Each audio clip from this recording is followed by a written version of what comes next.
Suppose you are working on a Xiaomi smartphone. Eventually, you want to install the application downloaded from a web browser.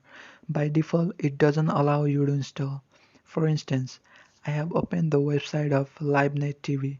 If you don't know about this application, it basically allows you to watch television channels for free. Now what we have here is the application. So just download the application. Now it's gonna give a warning message. So click OK.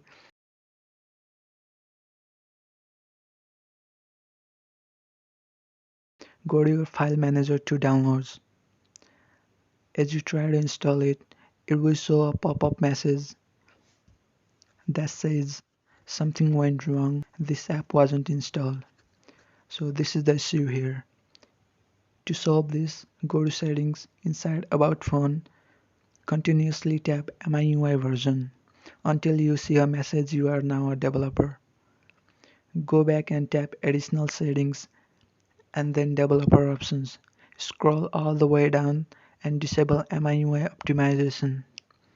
Again, it's gonna give us warning message, so accept that. Go to your application and install it. Now you can pretty much use it wherever you want. So that's it. If you like this video, subscribe to the channel with bell notifications. Thanks for watching. I'll see you guys soon.